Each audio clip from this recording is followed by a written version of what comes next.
पलवल जिले के गांव करमन में जजपा पार्टी का प्रदेश उपाध्यक्ष बनाए जाने पर देवेंद्र सोरोत का ग्रामीणों ने जोरदार स्वागत किया और इस मौके पर नवनियुक्त प्रदेश उपाध्यक्ष ने कहा कि जो जिम्मेदारी उनको पूर्व उप मुख्यमंत्री दुष्यंत चौटाला ने दी उसको वह ईमानदारी से निभाएंगे। पलवल में जननायक जनता पार्टी द्वारा देवेंद्र सोरोत को प्रदेश उपाध्यक्ष बनाए जाने पर गाँव करमन में पहुँचने पर ग्रामीणों ने फूलमालाएं पहनाकर उनका स्वागत किया। गाँव के लोगों द्वारा देवेंद्र सोरोत को गाँव पहुँचने पर ढोल नगाड़ों के साथ स्वागत स्थल तक लाया गया और गांव के लोगों ने पार्टी के राष्ट्रीय अध्यक्ष चौधरी अजय सिंह चौटाला एवं पूर्व उप मुख्यमंत्री भाई दुष्यंत चौटाला का आभार व्यक्त करते हुए कहा कि देवेंद्र सोरोत को जो प्रदेश उपाध्यक्ष बनाया गया है उनके लिए वह इनका धन्यवाद करते हैं। जजपा पार्टी ने पलवल जिले को ये बड़ी सौगात दी है। उनके नेतृत्व से युवाओं और किसानों में नई ऊर्जा का संचार हुआ है। इस अवसर पर प्रदेश उपाध्यक्ष देवेंद्र सोरोत ने गाँव निवासियों का हार्दिक आभार व्यक्त करते हुए कहा कि गाँव करमन की ये मिट्टी और आप सबका प्रेम मेरी सबसे बड़ी पूंजी है। मैं जननायक चौधरी देवीलाल जी की विचारधारा को आगे बढ़ाते हुए समाज और प्रदेश की सेवा के लिए समर्पित रहूंगा।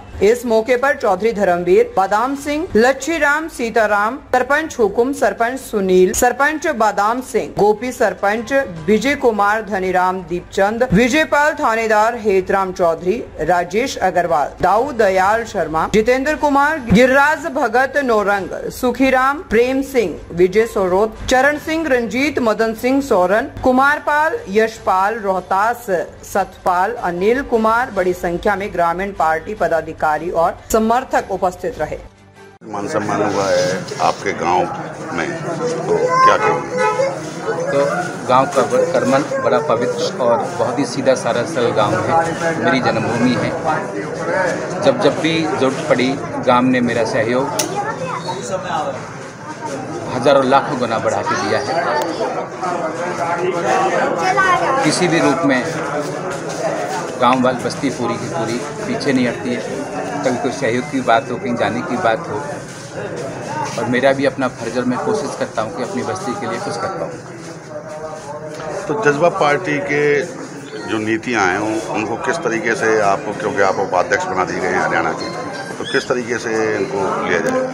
देखो, सबसे पहले तो जो जननायक देवीलाल जी की जो नीतियाँ थी, जो विचारधारा थी, उनको प्रभावित होकर ही हमने भी पार्टी ज्वाइन की और अपना पूरा क्षेत्र ही देवीलाल जी की विचारधारा से प्रभावित क्षेत्र है। समय समय पर जब भी सत्ता का सहारा लिया है और समाज ने, जनता ने, जनार्दन ने उनको मौका दिया तो उन्होंने अपनी समाज के लिए, अपने प्रदेश के लिए, देश के लिए कुछ कर गुजरने की तमन्ना उनके अंदर थी। उसी के मैं सम्मान निधि के रूप में जब समय पूरा देश में ये था कि ये तो संभव ही नहीं है कि किसी बुजुर्ग को सम्मान के रूप में कोई निधि दी जाए, लेकिन उन्होंने जैसे ही सत्ता में आए और पहली कलम से उन्होंने अपने बड़े बुजुर्गों का पहली कलम से लागू करने का काम किया। उस समय 100 रुपये से स्टार्ट हुई थी और अब वो लगभग 3000 रुपये के आसपास है। अध्यक्ष जी, बताया जा रहा है कि जो चौटाला परिवार है, दुष्यंत जी की पार्टी अलग थी और अजय चौटाला जी की पार्टी अलग थी। बताया जा रहा है कि अब वो एकजुट होने वाले, तो इसको लेकर क्या ऐसा कुछ नहीं है, ना वो एकजुट हो पाएंगे। विचारधारा बदल चुकी है। हम पूर्ण रूप से देवीलाल की विचारधारा से प्रभावित लोग हैं और बड़ा समझदार, और हमारा जो नेतृत्व है बड़ा समझदार है, पढ़ा लिखा है, नेक नियति वाला है, ईमानदार उनकी छवि है।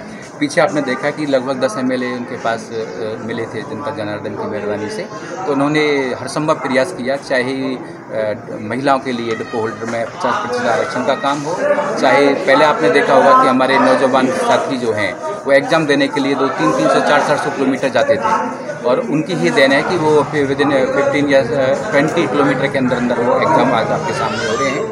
किसानों के लिए भी उन्होंने जो पेमेंट शुरू की मंडियों में, सीधे किसान के खाते में डालने का काम दुष्यंत भाई साहब की मेहरबानी से ये संभव हो पाया। तो ऐसा नहीं, जब भी उनको मौका मिला है उन्हें समाज के लिए देने का। आपकी पहले बीजेपी से विचारधारा मिली थी तो उसमें विलय हो गया था, क्या आगे भी कोई संभावना किसी पार्टी से आपका समर्थन? नहीं, विचारधारा नहीं थी। वो अपने देश में लाखों करोड़ों रुपए का एक अतिरिक्त बोझ ना पड़े, इलेक्शन दोबारा ना हो, और अगर सत्ता में साथ नहीं देते तो पहली बात तो ये इतना खर्चा हमारे समाज के ऊपर पड़ने वाला था। दूसरा, हम अब जब तक सत्ता नहीं मिलेगी तो जनता के लिए आप क्या कर पाओगे? कुछ नहीं कर पाओगे।